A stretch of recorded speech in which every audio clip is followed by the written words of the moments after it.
মুশফিকুর রহিম, নাজমুল হোসেন শান্ত ও তাওহিদ হৃদয় ইনজুরিতে সাকিব আল হাসানও খেলতে রাজি নন। সব মিলিয়ে ওয়েস্ট ইন্ডিজের বিপক্ষে ওয়ানডে স্কোয়াড গড়তে মহা সমস্যায় নির্বাচকরা। তাই বেশ কয়েকজন নতুন মুখকে দেখা যেতে পারে ক্যারিবিয়ানদের বিপক্ষে সিরিজে। সোহান বিজয়দের মতো অভিজ্ঞরা থাকতে পারেন সেই দলে। ইনজুরিতে মুশফিকুর রহিমের ওয়েস্ট ইন্ডিজ সিরিজ শেষ বললেই চলে।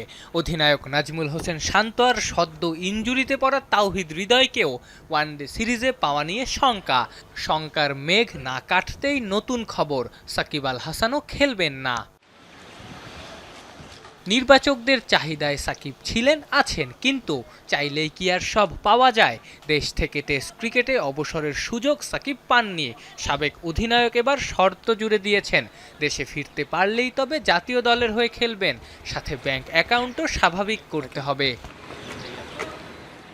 একের পর এক গুরুত্বপূর্ণ ক্রিকেটারদের ইনজুরির সাথে সাকিবকে না পাওয়া, নির্বাচকরা পড়েছেন মহা সমস্যায়। একেই বাংলাদেশ দলে বিকল্প ক্রিকেটারদের অভাব। সেসব ক্রিকেটার যখন শান্ত, মুশি, হৃদয়, সাকিব, এই মুহূর্তে তাদের বিকল্প চিন্তা করাও যেন কঠিন।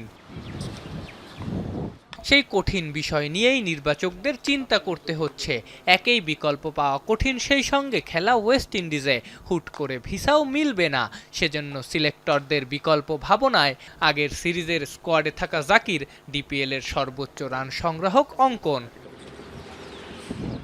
টেস্ট দলের দীপু জয়ও নির্বাচকদের ভাবনায় আছেন। পাশাপাশি গ্লোবাল সুপার লিগে খেলতে ক্যারিবিয়ান দ্বীপপুঞ্জে থাকা নুরুল হাসান সোহান, আফিফকে নিয়েও চিন্তা ভাবনা করছেন সিলেক্টররা। এনামুল হক বিজয়ও আছেন বিবেচনায়। একের পর এক ইনজুরিতে গত মার্চের পর আর ওয়ানডে দলের সুযোগ না পাওয়া লিটন দাসের কপালও খুলছে। চ্যাম্পিয়ন্স ট্রফির আগে এটাই শেষ ওয়ানডে সিরিজ। অনেক ক্ষেত্রেই এই সিরিজটাই বাংলাদেশ দলের জন্য মহা গুরুত্বপূর্ণ।